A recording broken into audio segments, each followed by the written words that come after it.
much of mid files now? 12? What happened? He starts me up now. The episode starts, and then he disappears. He leaves me here to do the intro myself. So Luca Nation, he hits live. He says, we're going to start now, and, doesn't give me any real notice. And he must be somewhere in the back, with his bong or something, something fun. So, guys, it is Friday. It is a Friday Lucas, Tigers, and Bronze episode. And, we had a little bit of fun yesterday, right? We talked about positivity in the hobby, and we talked about, folks, with all the negativity and all the stuff that was going on, whether or not there's anybody out there who wants to, give their message to, to the listeners, to the hobby participants. And, I haven't checked in with Andrew in a couple of hours, so he may even be able to update the list when he comes back on. But I know that at the very least, next week we are going to have Loop and Whatnot on to talk about their businesses and to talk about, breaking and talk about people who sell on their platform and talk about what they go through as far as, background checks and the like, to allow people on their platform. So already in, the first 24 hours, we do have at least that too. Andrew's back. He can tell me whether or not we've got any other people who responded to that in the first 24 hours. But, I love that, man. I love we can put a call out there and say, the hobby wants to hear from you companies. The hobby wants to know what it is you're doing to protect them when people are out there taking shortcuts. And the fact that people will respond to us and say, we'll come on, we'll talk. That's awesome. I think it's great for those companies. I think it's great for, Luca Nation to hear that stuff. So Andrew, I just let him know, obviously, we heard back from Whatnot and from Loop, and we're scheduling them to come on next week and just chat about their operations and what they do, as far as safeguarding the end consumer. I didn't know if anybody besides them had sent messages, but obviously, if you're listening to this, and you want to come on, let us know. Or if you're listening to this and you are someone who uses a specific company and you're like, hey, I'd love for them to go on and reach out to them. If you're somebody who breaks a lot with a breaking company, whatever it is, and tell them, hey, why don't you guys reach out to Lucas, Tigers, and Bronze? And that way, everybody can hear what all these great steps you take to safeguard my business and my money. There you are. You okay, man? Did the internet die on you? I was literally talking to myself. I don't know what happened. Where do you want to go? So do you want to talk about the whole situation with PSA marks cards and all that? Or I have 5 topics that have nothing to do with it? Dude, I will let you run. I thought you were just going to let me go ahead and chat today. I was talking to myself. I don't like that. I hit record and I never feel lonelier than when you're there and then you're not. I feel like I got to go run. I got to get like a Hallmark card now. No, I love talking to myself because I love dealing with the better class of people. But that's not the point. The point is, what happened? Look, now you're leaving? Now you're upset? What happened? Your headphones are not charged. All right, so dude, let's get into the show. I have 5 topics. Yeah. Shoot, let's hear them. Pick one that you like. First one, Doc Ellis, no hitter on LSD. If anything comes to mind, if you have anything on that, that's a fascinating story. So, and I know you're a baseball historian. 1. Number 2, Roger Clemens top Tiffany card. Have you seen that rookie card and the price? It's like the price trajectory makes no sense to me. Well, we could talk about that. No sense in a bad way or a good way? It was like $1,000 2 years ago. Now it's 15,000, 10,000. I saw those top Tiffany's. I love those ones. Those are when I started talking about like putting a list together of like the store of value type cards. Those are on it. But Clemens isn't even a Hall of Famer, and I think for but he's not a Hall of Famer because of stupid reasons. But he was one of the best pitchers of all time. He's a name. But it's actually it's a great topic. Let's start with it. There are other Tiffany cards of greats who do not have the same type of stuff out there. You look that up. What about the 85 Topps Kirby Puckett Tiffany? What's that go for? Because I know I bought one from PWCC, one of their eye appeals. Like 15%, it was PWCC I think.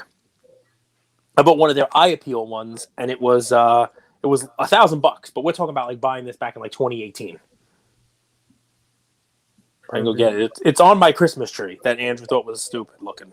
Sorry. You own one of these? I don't even know who Kirby Puckett is. You don't know? You've never heard of Kirby Puckett?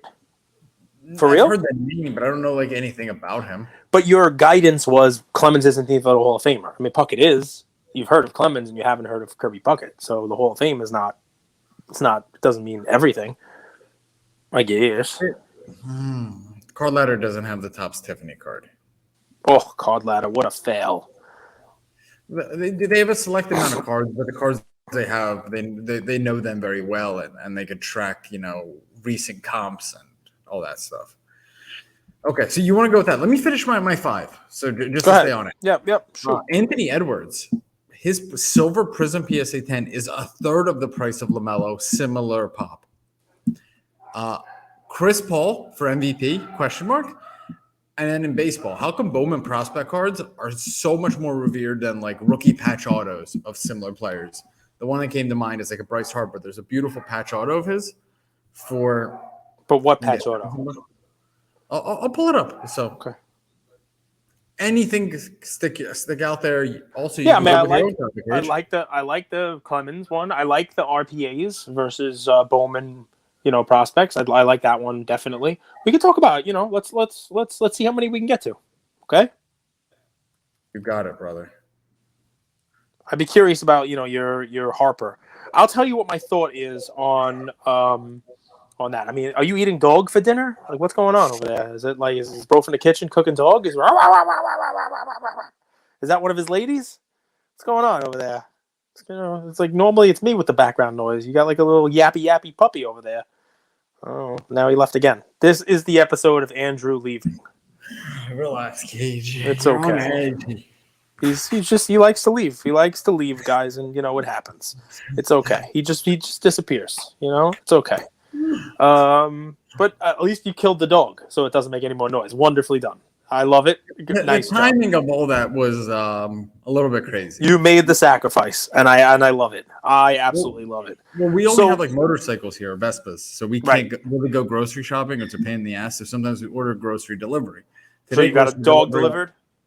They delivered you a dog delivered for dinner. Nice. I started barking. He was trying to get out. And I closed the door, but here's bro carrying the dog, and he's pissed because he's like, both my hands are around this dog's neck. He's got a dog. And how am I supposed to open the door? Meanwhile, I asked you if they had Chinese food down in Mexico. You told me no. Clearly, you lied. Bats? You eat bats? Guano? I hear it's fashionable. 2019-ish, everyone was doing it. Eating bats? All right, just don't eat a pangolin. You see what I'm working with? I joke Casey jokes with one-liners for movies. Everyone. That's right. When I go, a little chess, like 2 steps ahead, you can't follow. You're still half asleep. Yeah. I never ate a bat. When did you eat a bat? I honestly never ate a bat. Oh, this is a chess joke. I'll get it eventually. It's a Wuhan lab joke. But that's why I said pangolin. So your joke was chess, but mine was checkmate. Good stuff, though. Okay, so let's talk about. We can't do the whole deal, right? We can't talk about what Kirby Puckett's Topps Tiffany 1985 is worth because Card Ladder doesn't have it. If Card Ladder doesn't have it, the card never was made. So let's talk about the RPAs about Bryce Harper. So the Bowman one, right? So Bowman has it. It's funny, right? We had a bunch of people on commenting about Fanatics. Half of them have nothing to do with Fanatics, and the other half have no business commenting on Fanatics. But you know what? We're a fun little show, so we let everybody have their piece. People can just talk, right? Hey, what do you think about Fanatics? I know you run a hot dog stand down the block from me, but what do you think about the Fanatics deal, right? So anyway, but what these people said, even the dude with the hot dog stand, was, forget about Topps. What about Bowman? Like, I want Bowman rookies. Like, Topps needs to come in there. That's why we have a Bowman rookie. So what are we looking at here? We're looking at a Bowman Platinum. So this is an offshoot set. It's sort of like asking me, how come the Prism Silver Edwards or LaMelo sell for so much when the Optic or the Select or the Mosaic Spectra. Yeah, I mean, someone pulled the Spectra. Oh, wow, look at the Spectra card. It's amazing. I'm like, who the hell wants that? Spectra. It's the same thing. Bowman, this is just another one of these weird Topps, offshoots. It's a great card. It's lovely. But nobody wants it. Everybody wants the Bowman, the first Bowman, prospect, first Bowman auto. And I got to tell you, RPAs, I mean, maybe this is an avenue to look at in baseball. They were never a big deal in baseball like they are in other sports. They're just not. And maybe it's because it was Panini that took over with the National Treasures and you name it. Topps has Topps Dynasty and that kind of stuff, but they don't have what you'd call like a flagship RPA for their stuff. There really isn't, you know. When you Bowman look at prospects go for big numbers, like the Trout was like huge, $1 million card. huge. The Bowman Prospect Auto, yeah. That his first auto, gold, orange, red, the superfractor. I mean, they have sold for seven figures, millions of dollars. And in basketball, so you think, okay, like that's the Prism Gold goes for huge numbers of Trout. You would think that an RPA of his would be like a National Treasures, would also be $100,000 card. Like, you know what I think it is, man? It's just that in basketball there isn't that whole 4 years before. Like baseball, think about the draft, right? People draft these guys. Sometimes they sign. I think Juan Soto's 6-year-old cousin just got signed, right? So they sign these guys from like the Dominican Republic. They sign them in international pools. They're 16 years old when they sign them. I mean, look at what Mariano Rivera's card looks like in 1992 with the stupid Panama thing on. He can't even fit in his clothes, right? You got Jason Dominguez. He's going to have cards for 5 years before he gets in the league. 2017 comes and when did that start? Mantle didn't have that. No, but the league wasn't like that. It became much more international, right? So probably 20 years or so. But even somebody like Mike Trout, like you forget about the international stuff. Somebody like that, they get drafted. In baseball, they draft guys and they'll wait on them. People get drafted and they don't even play. People get drafted and they go to college, right? And then they can get redrafted again, right? Think Russell Wilson has a Bowman first card. You gave that as a play, right? I mean, and he clearly was not playing baseball. You know what I mean? So think about that. They make these cards for these prospects so deep, so many people in the league, so many people playing.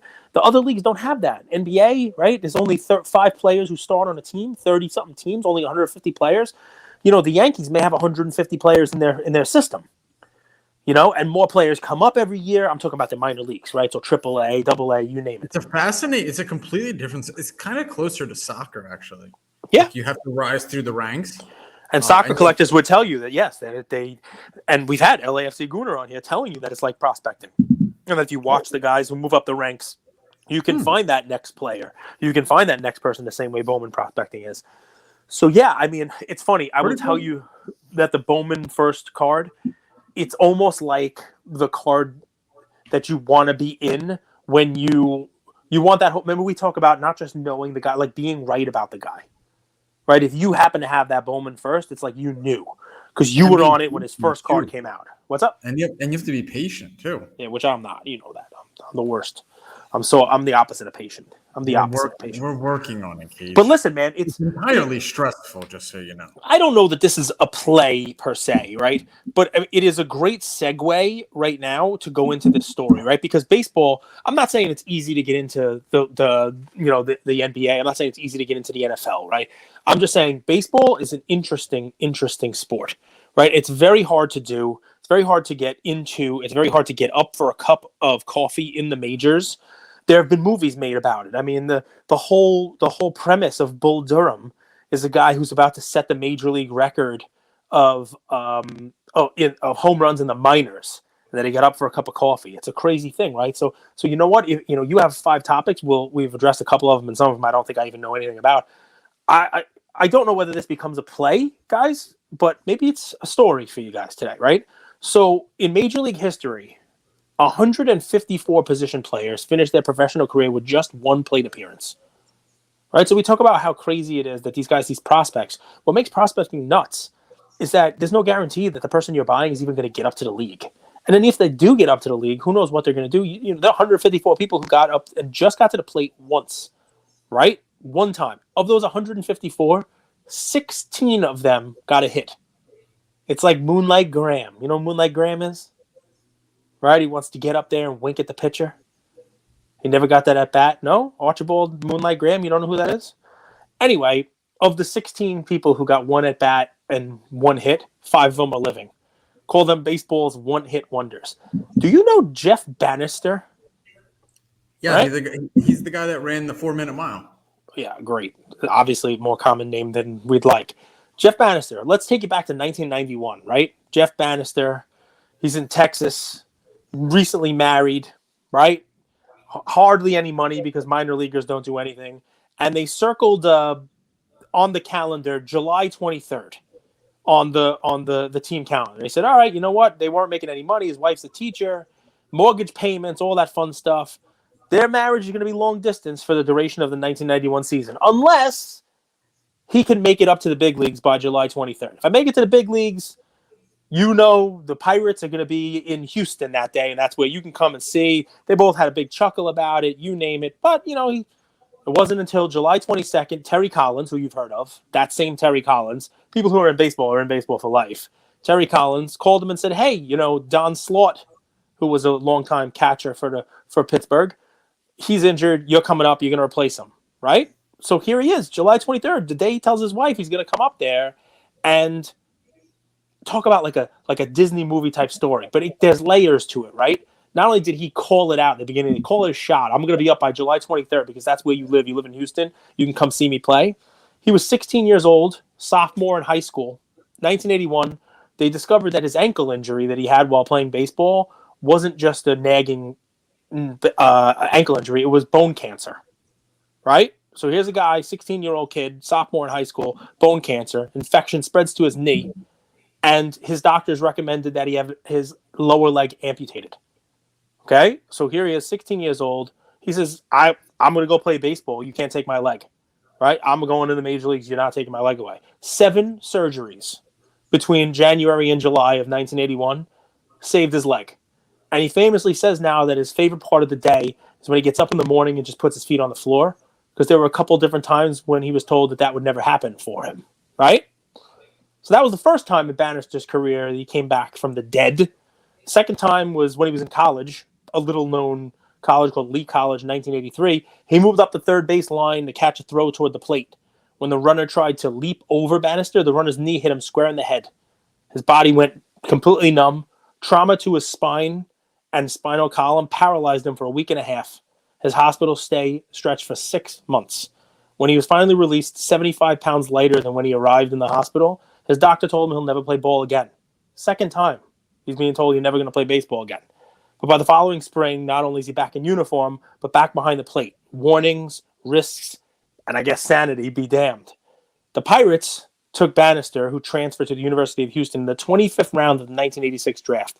But beyond some raw power, he didn't have the tools to be a legit major league prospect. He was probably being groomed to be a coach. But in 1991, with a roster spot in AAA and the Pirates schedule in his pocket, here he is with his dream to play coming true. July 23rd, preseason pipe dreams arrived. He swung on a 1-1 pitch from Dan Petrie and sent a hard grounder to the left-hand side. Shortstop Jeff Blauser fielded it on the run deep in the hole, made a throw to first, but Bannister beat the throw using his legs, saved by surgery and science, to leg out his only one at-bat in the majors, 1-for-1. He says, thinking about that now, it's pretty nuts. Bannister made it to Houston. He was there with his wife on July 25th, an off day. But by the time that off day came, he had already been sent back down to the minors and never got sent back up. This was a story at the time. It was on NBC. He made it to the Today Show. By the next day, he wasn't even in the majors anymore. And that's how you get stuck 1-for-1 for your career in the majors. But in the next offseason, he blew out his elbow playing winter ball. He missed the 92 season, tried to come back in 93 and 94.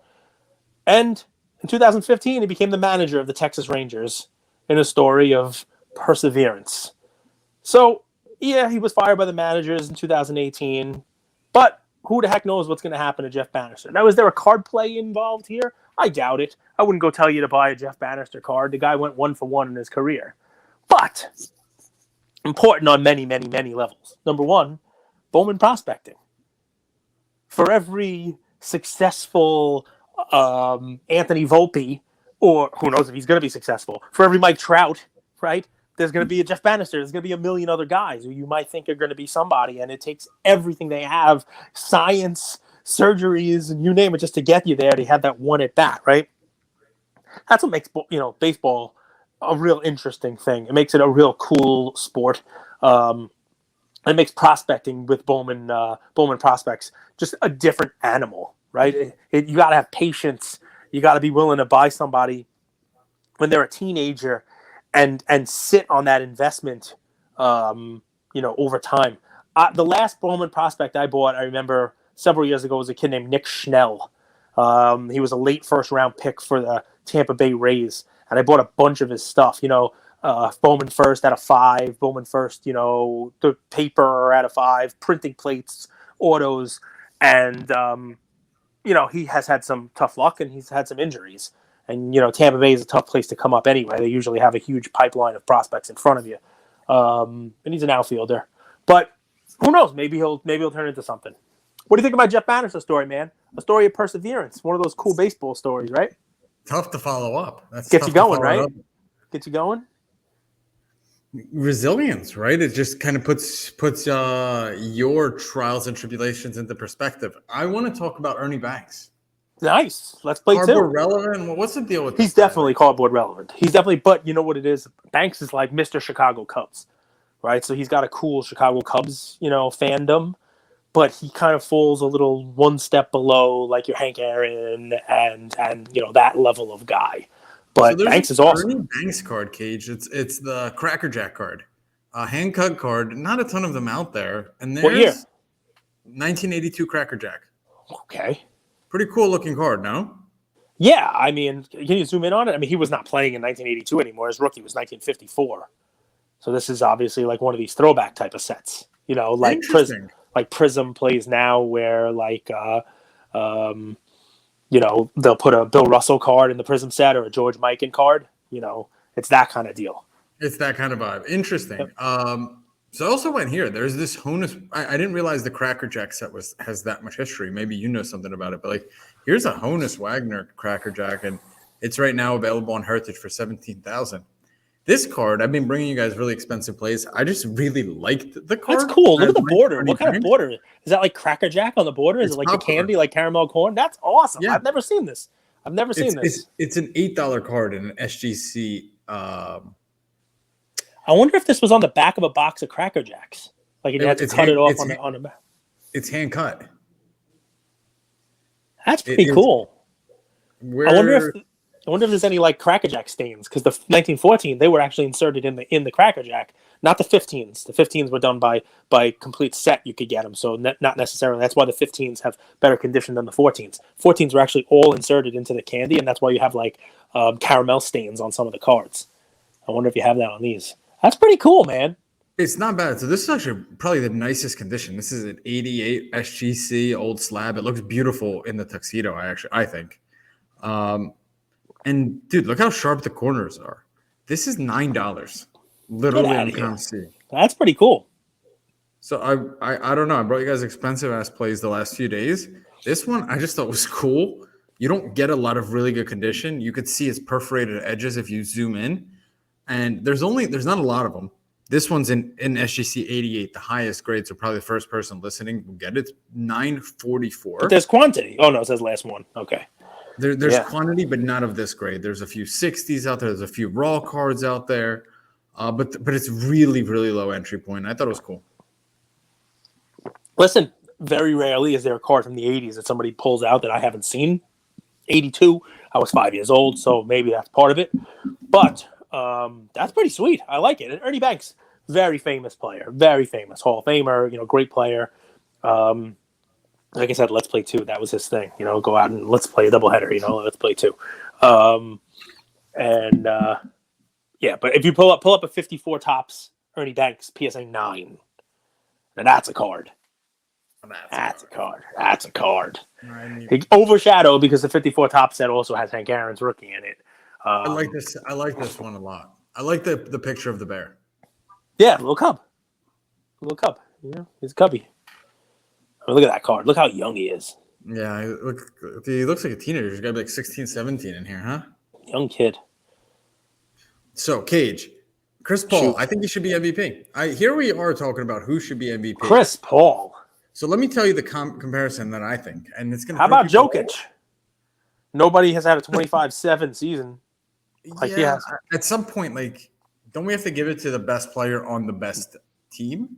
And the Suns have been the best team. And dude, in the fourth quarter, they're blowing teams out. And you're out there looking kind of crazy. So I'll give you the comparison that I want to bring. All right, you tell me true, false, or not. And this is coming from a Kobe fan. Chris Paul and Booker are the same as Shaq and Kobe. Which one's Shaq? Because that's what I want to know. Chris Paul or Shaq? Chris Paul is Shaquille O'Neal. I mean, when I see Chris Paul, I think Shaquille O'Neal. I mean, I do. Think about the situation, right? It looks just like him. Kobe, Same size, still a baby. same type of game. He was still Froby, 98, 99, 2000. Who was the MVP? Shaq. Shaq. Who was the best team in the league? Shaq. Shaq was definitely the best team in the league. If the Suns finish first, and remember, playoffs don't matter, so don't give me this whole Suns won't win the finals bullshit. I don't want all those DMs. I think Booker's too good. Finish That's first. part of it. What is it? I think Booker's too good for Paul to win the MVP. You think Booker's too good? Yet Yeah, I Shaq think won with a future Hall of Famer, future. Yeah, but Kobe was in his first couple of years. Kobe was in 2000. In 2000. I mean, and that was almost kind of like a, hey, Shaq, we're giving you one last one because you're clearly turning the reins over here.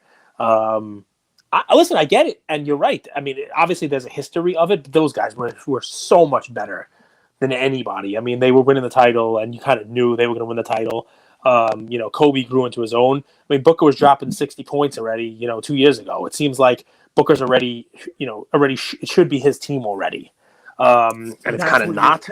But I think we always talk about, what's a makeup of a team, and is it Jordan and Pippen, Batman and Robin, or maybe two Batmans. So I would say, and I'm curious what you guys think, is Chris Paul the best player on that team? Because Cage, I watch him, and I'll tell you, man, the guy runs that entire team. Yeah, Booker does what Booker does, and Booker gets his buckets. But anytime, like tempo of a game, Cage. Yep. And I think you see it a lot more in football. Like sometimes you have to play hurry up offense because you have the defense on the ropes and they can't sub. And other times you really slow it down and you're methodical, right? Yep.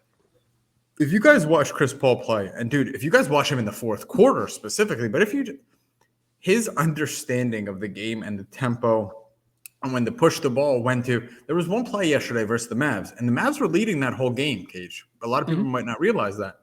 There was this one play where the Suns just, they were down by 10. They cut it back to 3.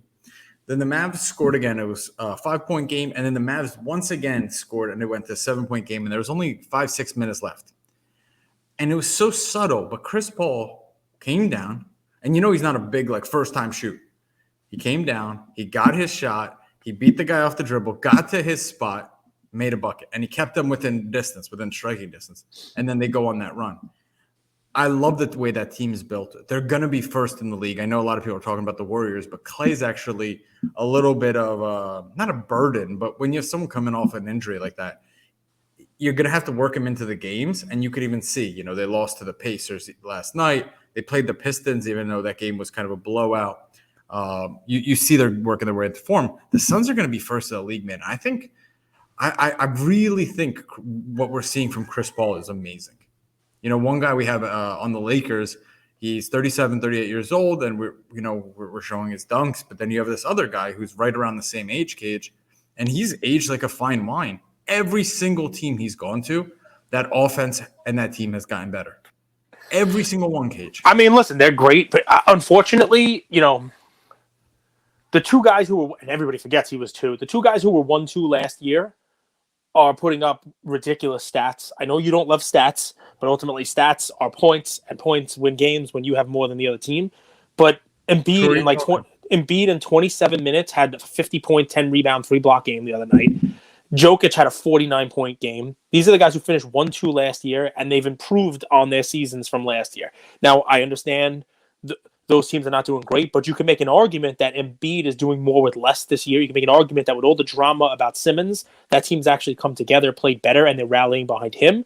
Say what you want about the big man, right? But both Jokic and Embiid are having better years than they had last year, and they finished first and second. And neither of them are even the favorites, because right now Steph Curry's the favorite. Kevin Durant was up there in the top 5 also, but he's now out for a month, so his odds went to shit, because it's hard to win the MVP being out for a month of the season.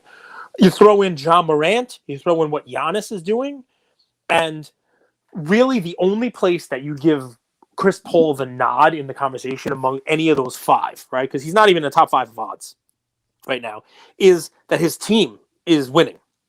And yeah, you got to give a lot of credit for that. You definitely do. Their team is always towards the top of the Western Conference. They win the games, right? I mean, even Curry, the favorite right now to win the MVP. I watched that whole game last night. you, sir, are a mush.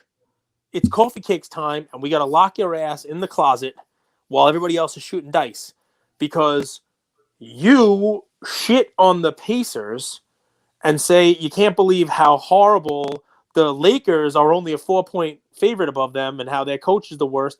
And they go on a road and beat the Lakers and they beat the Warriors last night.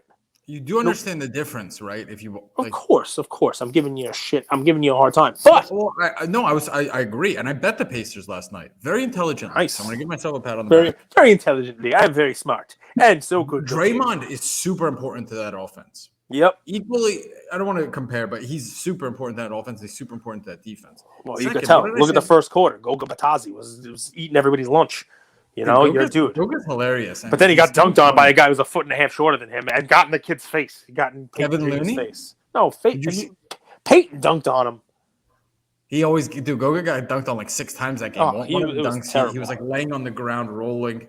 If you guys don't know, I gave Goga Batazzi as a play like last year. His cards were. You look good. I'm a big fan of his. I don't know why. It's just that weird thing. He's a whatever.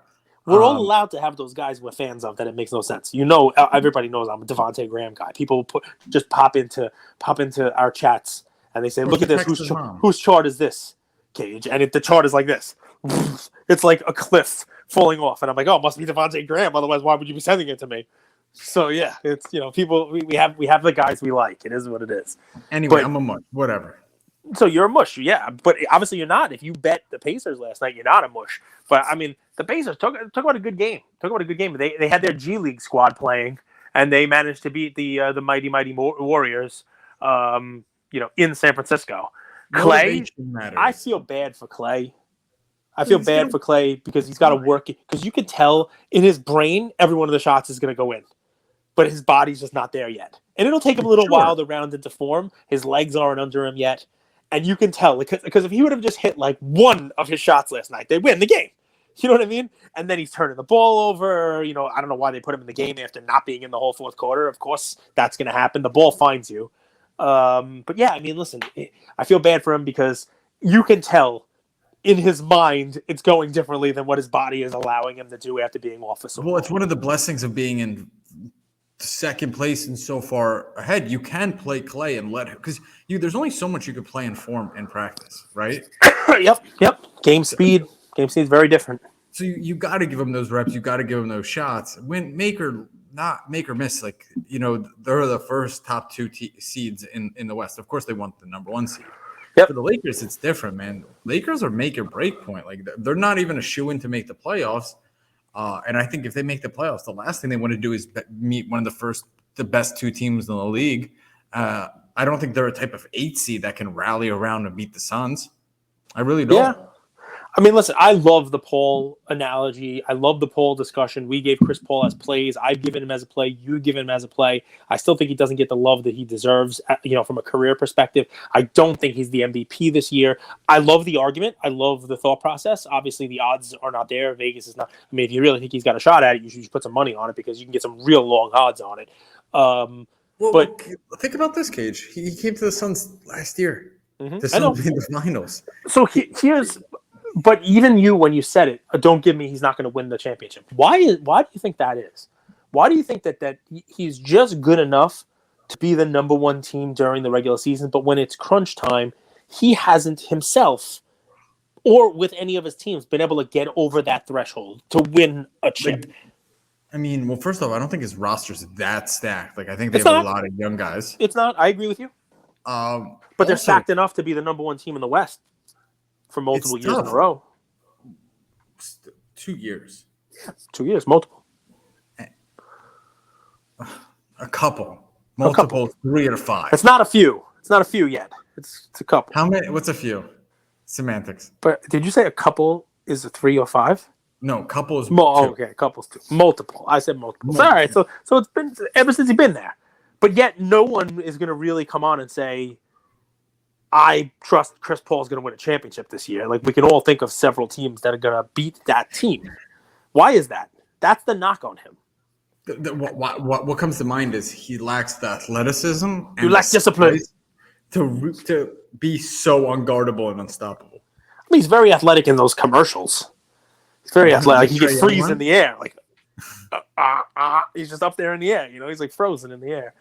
Yeah. I mean, listen, It's a good question. I mean, and that's part of his legacy. Let me tell you something. His cards would all be twice the price that they are now. Every one of them, every rookie, if he went out there and won a championship this year. Every one of his cards would double. All of his rookie cards would double in price.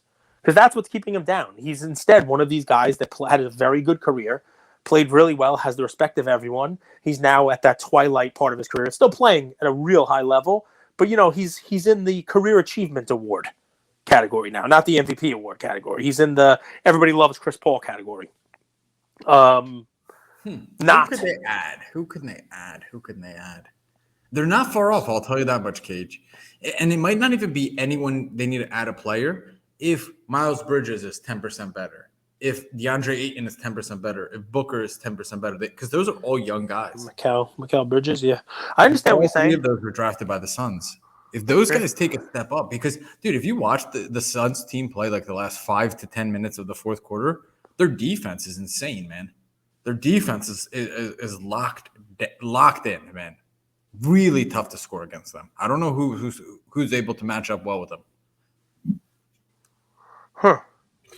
Interesting stuff, man. Very interesting stuff. I mean, listen, do we take Jokic for granted because he looks kind of goofy doing it, scoring 49, 14 rebounds and 10 assists, a 49-point triple-double? Is he the person as an MVP that gets the least respect of any MVP that's ever won it? From whom? From the world. Culture? Yeah, I would say so, because I come back to my first question. Who would you rather have, Luka or Jokic? Yeah. I think people would still say Luka. Yeah, it would probably be 50-50 now. I think coming into the season it was probably 70-30 even after Jokic won the MVP. People were kind of like, all right, that was just one of those years where, okay. I didn't give a play. I mean, I'm not telling you to go out to get Bannister. I love Chris Paul. Can I give a prop play for the weekend to people who might not listen, to us? Which games are tomorrow? Packers, Titans. Packers, okay. 49ers, Titans, Bengals. So this game's Sunday anyway, so we can talk about this, and you can tell me whether you love it, you hate it, whatever it is. Packers line is already down to -5. -6 is a big line, because that's that overtime touchdown line that you don't want to lose on. That 6 is a big line. It's a big point, and it's -5 now. And I said it, right? I mean, I definitely did say that in our tweets. I mean, people were asking me what were my thoughts on this. And I said that I think Green Bay wins the game, but 6 points is too many points for them to give. I mean, I definitely did. I definitely said that, when we were picking our stuff, we were picking our games. Man, interesting stuff. It really is. I got to tell you. Tell me. The over-under that I am going to go with for my prop play is Josh Allen. Josh Allen rushing yards. Okay? His rushing yards prop is 48.5 yards. 48.5 yards? Mm-hmm. And you look at that and you say, wow, that's a lot of yards. He's a quarterback. This isn't a running back, right? So, and your reaction is exactly why I bet this, right? And it's why they put it up at that number. So let me give you some fun stuff here, right? All right. They just won 47. They just won 47-17. The game was done in the second half. So they didn't need him to use his wheels, right? You wouldn't want to get him injured, right? So he would have actually had more yards if it were a competitive game, right? But he had 11 yards per carry, 66 rushing yards on 6 attempts, 66 yards. It was his fourth straight game with 63 yards or more. He's averaged 68.5 yards over his past 4 games, dating back to the regular season. The offensive coordinator, what's his name, Brian Dable, I think, he has built actual quarterback runs into the scheme because it's almost a guaranteed pickup on third down. It's a great first down to pick up 8 yards and make them 2nd and 2, and makeable, keeping the drives. It's in the play calling. If you watch the games, they're there. The Chiefs defense can be throttled on the ground, right? Look at their first meeting before they even went to the run, right? You know how many times Josh Allen ran the ball against Kansas City the first time they met? He had 11 rushes for 59 yards and a touchdown, right? This is one of those times where you're going to need him to make plays. I'll bet the dude has over 10 rushes. Again, I'll bet you he easily passes this 48.5 rushing yards number because they've shown a commitment to him running the ball as an actual play, not just as a scramble. And while 48.5 yards sounds like such a huge number for a quarterback, you're like, are you kidding me? 48 yards for a quarterback? He's crossed it every game for a month now. They're setting the number too low. I'll always remember we had summertime cards on. Interesting guy. I could see why him and Putnam are friends, actually. They probably rave in Miami together. With their rare Pepes. Love both those guys. He says in betting, it's the niches where you make your money. And I always think about like something so subtle like that. Like here we are betting spreads, and there's so much that could go right or wrong with these spreads.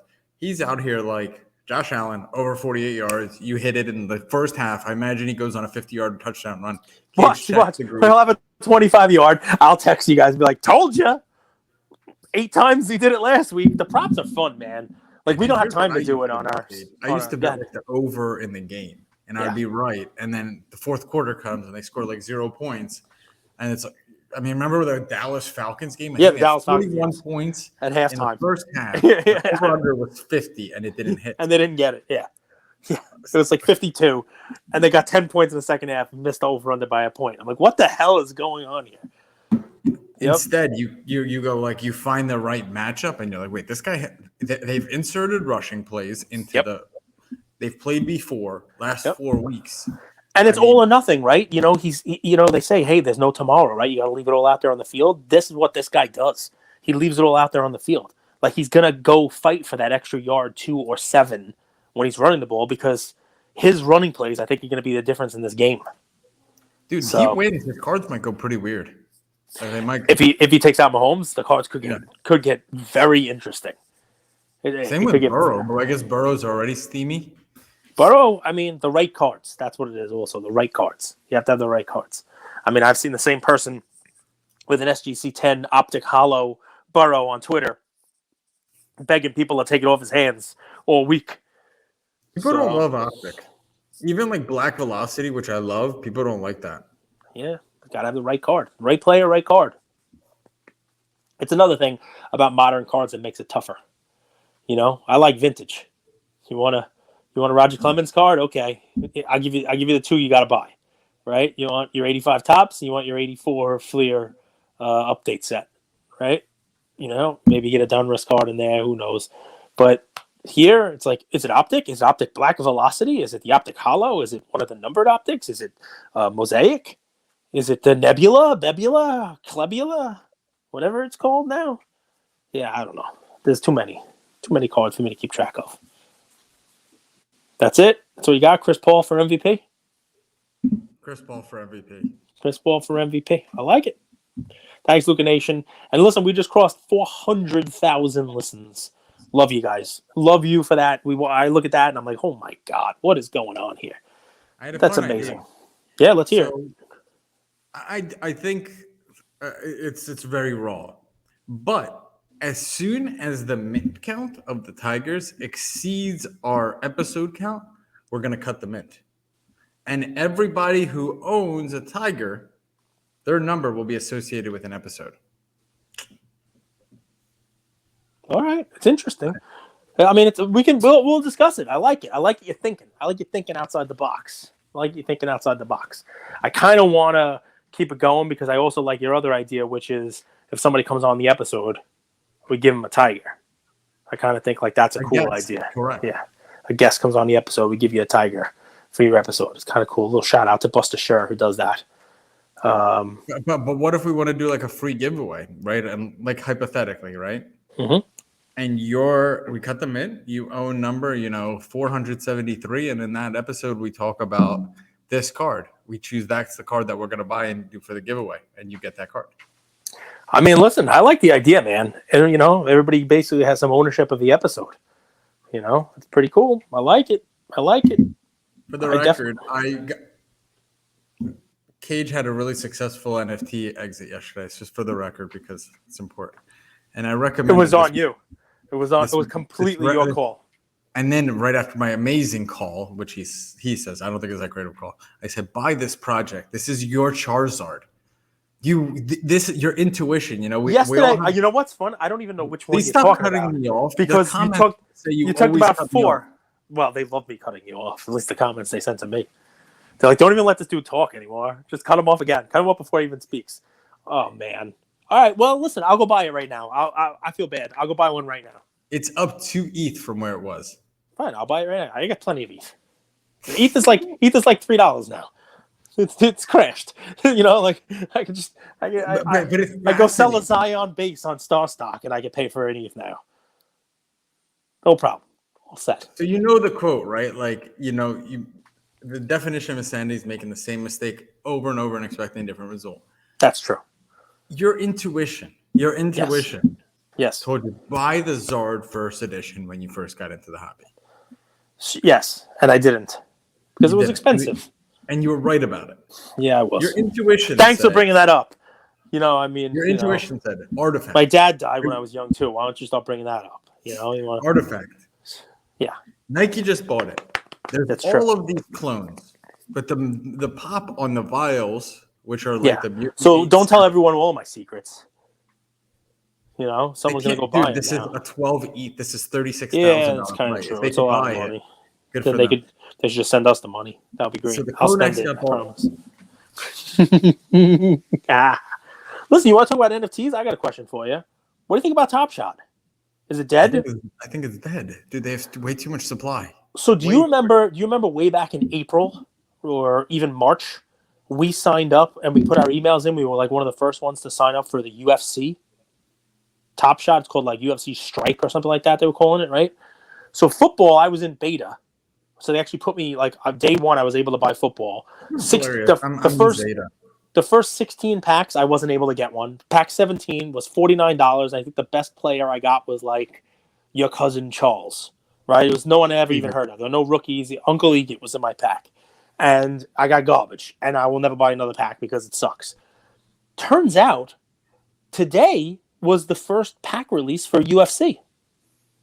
I didn't get an email. I'm pretty sure they made it available to the 9 Lives Lounge people, the Cool Cat, the people who completed the Cool Cat got access to this, from their original one. I mean, cool, give them some utility, I think. That LaMelo was like $5,000. So anybody who held on to that for as long as they did, you might as well get early access. But I'm pretty sure that on Sunday, maybe, of this week, they're releasing a pack of UFC Strike. I haven't heard Jack Robin about it. Nobody telling me nothing. What's going on here? Let me ask you a question. Who's worse at marketing? UFC? NBA Top Shot is the business that slept with too many girls and then wants to date them all again. Oh, they want to get back in. They want to get back in and date them now. I think they've alienated and pissed off too many people that they now want to be friends with. With the withdrawal things, and then we take care of this influencer, but not this influencer, and it seems like the pack drops are random, but then same people keep getting them. So I think it just rubbed people the wrong way, and then we went to NFTs, and no one really looked back.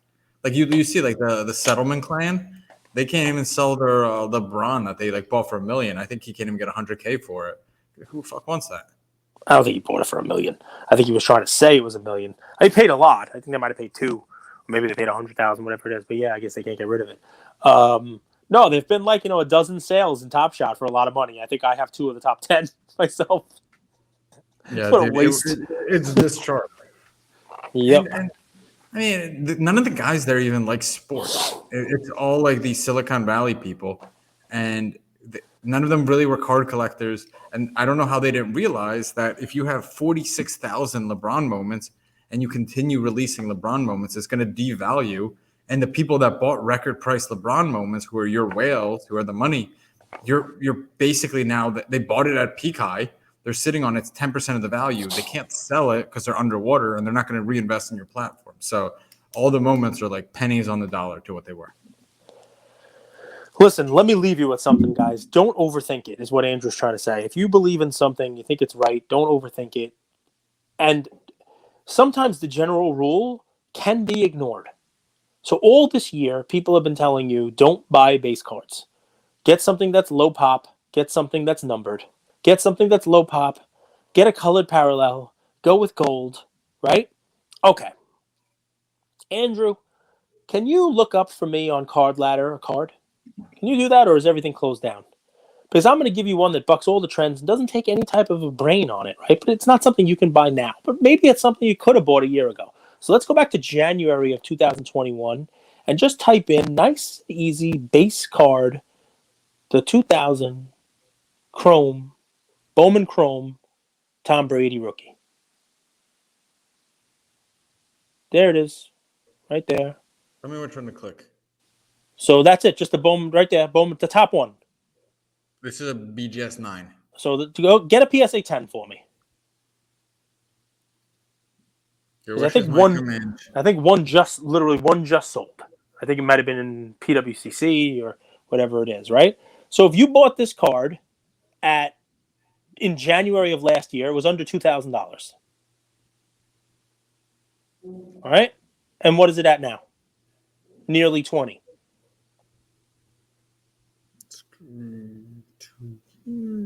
Let's just go 1 year chart. January 2020, February 2020. $2,000. Yeah. Right before $2,000. Yep. And this, obviously, he won the Super Bowl and the whole deal. But even if you fast forward, go to where before it peaked up there. Right? You're talking about, no, go a little before that. Well, before that. Yeah. I mean, so, 8,000. But 2,000 to 8,000. Now what's it at? 20? 20. So here, guys, is a little tail, right? I think the last one just sold for. Is this a base card? Yeah, I think one just sold for 21.6 actually. So here's what's fun, right? Like these cards, this is a base card. Now you can do the same thing if you bought his refractor in like BGS 9, because there's only 79 of those. That's more low pop. But you could have paid $20,000 for that in January of last year. Now it's $100 and something thousand. Same kind of deal. But look at this card, right? $2,000 a year ago to almost $20,000 now. It's not low pop. It's not color. It's not numbered. It's a base card. And you didn't have to get too tricky. You were buying a base rookie PSA 10 of the GOAT, of Tom Brady. And it went almost it went 10x basically in a year. Right? So what's the takeaway? You don't always have to follow the trend that people are telling you to do. One, you don't always have to buy low pop. You don't always have to buy, the golds. You don't always have to buy, kabooms, right? And number two, what Andrew's trying to say to me is your intuition's right. You don't always have to make it harder. You don't always have to be looking for that diamond in the rough that's cheaper. That's the guy who could turn into something to make the money. Sometimes the one is right is actually right. Right? Tom Brady. Here we were, January of last year. Everybody's looking for who's the next prospect, who's the good rookie, But if you would have just taken you $2,000 and bought the Tom Brady PSA 10, that $2,000 is worth 20 now. Think about that. Words of wisdom.